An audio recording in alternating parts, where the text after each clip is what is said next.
नमस्कार। आकाशवाणी से प्रस्तुत है समाचार संध्या।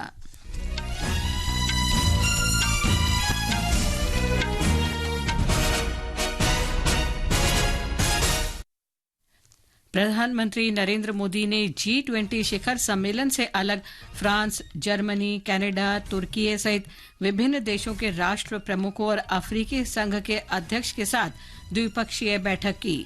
2 दिवसीय G20 शिखर सम्मेलन नई दिल्ली में संपन्न। भारत ने ब्राजील को G20 की अध्यक्षता सौंपी। शिखर सम्मेलन में वैश्विक जैव ईंधन गठबंधन की शुरुआत, भारत पश्चिम एशिया यूरोप आर्थिक गलियारे की घोषणा और अफ्रीकी संघ को G20 की सदस्यता जैसे महत्वपूर्ण निर्णय लिए गए। कोलंबो में एशिया कप क्रिकेट के सुपर 4 मैच में भारत पाकिस्तान का मुकाबला वर्षा के कारण रुका। और न्यूयॉर्क में यूएस ओपन टेनिस में आज रात नोवाक जोकोविच और डेनिल मेदवेदेव के बीच खिताबी मुकाबला होगा।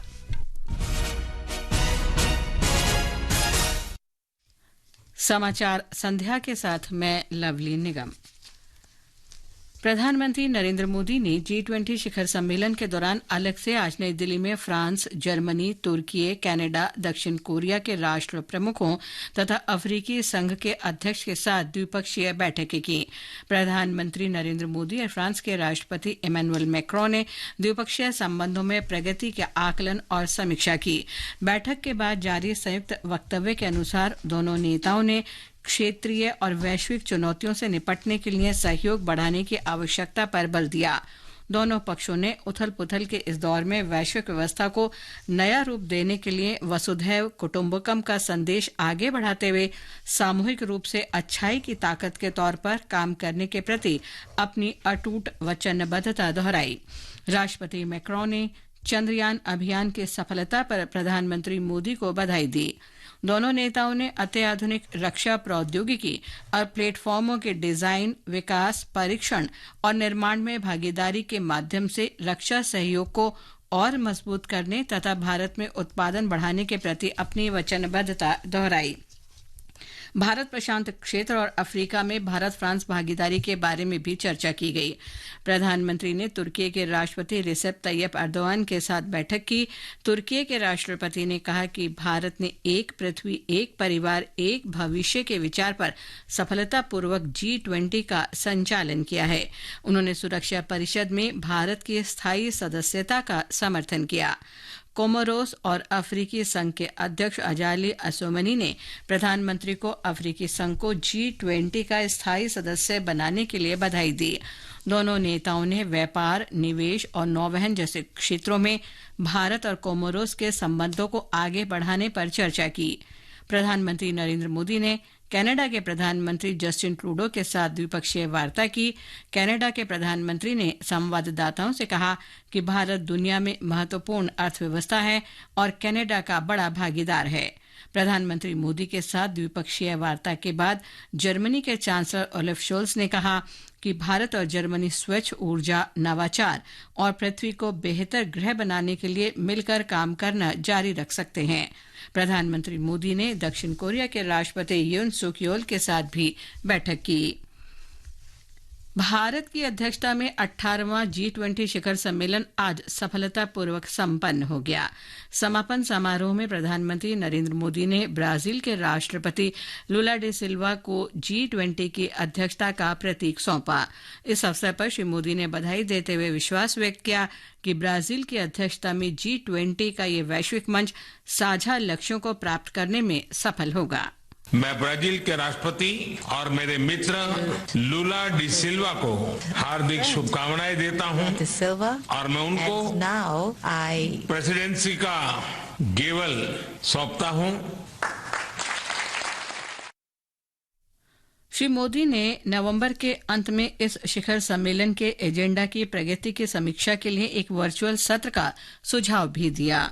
जैसा आप सब जानते हैं, भारत के पास नवंबर तक G20 प्रेसिडेंसी की भी जिम्मेदारी है। इन 2 दिनों में आप सभी ने अनेक बातें यहां रखी हैं, सुझाव दिए हैं, बहुत सारे प्रस्ताव रखे हैं। हमारी ये जिम्मेदारी है कि जो सुझाव आए हैं उनको भी एक बार फिर देखा जाए कि उनकी प्रगति में गति कैसे लाई जा सकती है। मेरा प्रस्ताव है कि हम नवंबर के अंत में G20 का एक वर्चुअल सेशन और रखें। उस सेशन में हम इस समिट के दौरान तय विषयों की समीक्षा कर सकते हैं। G20 की अध्यक्षता का प्रतीक ग्रहण करने के बाद श्री लुला डी सिल्वा ने भारत की अध्यक्षता में G20 की सराहना की और कहा कि भारत ने उभरती हुई अर्थव्यवस्थाओं के हितों के मुद्दों को उठाया है। उन्होंने समूह में अफ्रीकी संघ को पूर्ण सदस्यता देने का भी स्वागत किया। प्रधानमंत्री मोदी ने एक भविष्य विषय पर आधारित तीसरे सत्र को संबोधित करते हुए संयुक्त राष्ट्र सुरक्षा परिषद में सुधार का मुद्दा उठाया और नई विश्व व्यवस्था पर जोर दिया। उन्होंने बहुस्तरीय विकास बैंकों के विस्तार की आवश्यकता पर बल दिया और क्रिप्टो करेंसी को निगमित करने के लिए वैश्विक मानक विकसित करने को कहा। श्री मोदी ने सदस्य देशों से स्वच्छ विकास समझौता, सतत विकास लक्ष्य की कार्य योजना और डिजिटल पब्लिक इंफ्रास्ट्रक्चर पर काम करने की अपील की। शिखर सम्मेलन पर हमारे संवाददाता की रिपोर्ट। G20 शिखर सम्मेलन के दौरान भारत ने प्रधानमंत्री नरेंद्र मोदी के नेतृत्व में कई महत्वपूर्ण पहल और निर्णय लिए। इनमें से एक महत्वपूर्ण निर्णय रहा अफ्रीकी संघ को G20 के दायरे में शामिल करना। इसके अलावा वैश्विक जैव ईंधन गठबंधन की शुरुआत हुई, जिसके तहत वैश्विक सहयोग को बढ़ावा देकर जैव ईंधन के उपयोग को तेज करने के प्रयास किए जाएंगे। अन्य महत्वपूर्ण निर्णयों में भारत, पश्चिम एशिया, यूरोप आर्थिक गलियारे और वैश्विक बुनियादी ढांचे और निवेश के लिए साझेदारी को बढ़ावा देना रहा। ये पहले भारत, पश्चिम एशिया और यूरोप के बीच आर्थिक एकीकरण का प्रभावी माध्यम बनकर वैश्विक कनेक्टिविटी और विकास के लिए दिशा प्रदान करेंगी। शिखर सम्मेलन के दौरान प्रधानमंत्री ने दशकों पुरानी समस्याओं के नए समाधान ढूंढने पर बल देते हुए मानव केंद्रित दृष्टिकोण अपनाने पर विशेष जोर दिया। श्री मोदी ने डिजिटल सार्वजनिक बुनियादी ढांचे का उदाहरण देकर विकास में तकनीक के महत्व पर भी प्रकाश डाला। भारत की अध्यक्षता की खास बात ये रही कि कई प्रमुख मुद्दों पर सभी देशों की आम सहमति और राय बनाई गई। G20 नई दिल्ली घोषणा पत्र को सर्वसम्मति से सभी सदस्य देशों द्वारा अपनाया गया, जो वैश्विक स्तर पर भारत के बढ़ते कद को दर्शाता है। सुपर्णा सेकिया के साथ भूपेंद्र सिंह, आकाशवाणी समाचार, नई दिल्ली। G20 शिखर सम्मेलन में भारत की कूटनीतिक और नेतृत्व की क्षमता का प्रदर्शन हुआ और देश की सांस्कृतिक विरासत और सौम्य शक्ति भी दिखाई गई। ब्यौरा हमारी संवाददाता से। पहले तो वसुधैव कुटुंबकम की थीम, फिर आयोजन स्थल का नाम भारत मंडपम, नटराज की प्रतिमा और कोणार्क चक्र। G20 शिखर सम्मेलन के दौरान भारतीय संस्कृति और प्रतीक प्रमुखता से छाए रहे। G20 शिखर सम्मेलन में प्रसिद्ध कोणार्क सूर्य मंदिर का चक्र सभी के बीच चर्चा में रहा। प्रधानमंत्री नरेंद्र मोदी ने इसी चिन्ह के सामने प्रतिनिधियों का स्वागत किया। इसी बीच प्रधानमंत्री ने कई राष्ट्राध्यक्षों को इसका महत्व भी समझाया। भारत लोकतंत्र की जननी है। इस पर मंडपम में एक प्रदर्शनी लगाई गई, जिसमें देश में लोकतंत्र के समृद्ध विरासत और इतिहास को दर्शाया गया। नटराज की मूर्ति, दीवारों पर योग की मुद्राएं, भारतीय परंपरागत भोजन, लोक संगीत और दुर्लभ वाद्य यंत्रों का वादन, सभी में देश की समृद्ध विरासत की एक झलक दिखी। राजघाट पर राष्ट्राध्यक्षों का स्वागत खादी से बने अंगवस्त्रम से किया गया। विभिन्न राज्यों के हस्तशिल्प और विशेष वस्तुएं प्रतिनिधियों के बीच प्रमुख आकर्षण रहीं। यहाँ तक कि स्टेट डिनर के दौरान जापान के प्रधानमंत्री की पत्नी यूको किशिदा साड़ी में देखी गई। इस वैश्विक सम्मेलन में इन सभी प्रयासों से भारत के सॉफ्ट पावर को मजबूती से प्रदर्शित किया गया। सुशील चंद्र तिवारी के साथ प्रार्थना, आकाशवाणी समाचार, दिल्ली। ये समाचार हमारी वेबसाइट newsonair.gov.in/hindi और हमारे mobile app news on AIR पर भी उपलब्ध हैं।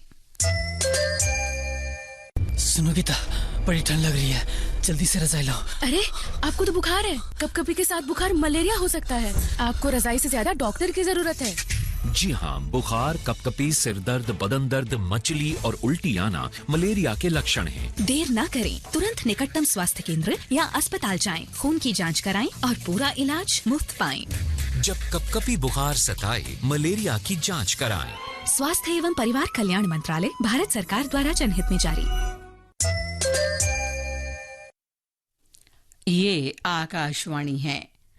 उपराष्ट्रपति जगदीप धनखड़ ने नई दिल्ली में G20 शिखर सम्मेलन के सफल आयोजन के लिए देशवासियों और देश के सशक्त नेतृत्व को बधाई दी है। एक सोशल मीडिया पोस्ट में श्री धनखड़ ने G20 नई दिल्ली लीडर्स घोषणा पत्र पर विश्वास व्यक्त करते हुए कहा कि इससे वैश्विक सहयोग की रूपरेखा तय होगी। उपराष्ट्रपति ने कहा कि समस्त मानवता के समक्ष साझा समस्याओं के समाधान की तत्काल आवश्यकता के बारे में विश्व नेताओं के बीच आम राय बनाने के लिए इस सम्मेलन को याद किया जाएगा। भारतीय जनता पार्टी के राष्ट्रीय अध्यक्ष जगत प्रकाश नड्डा ने G20 की सफल अध्यक्षता के लिए प्रधानमंत्री नरेंद्र मोदी को बधाई दी है।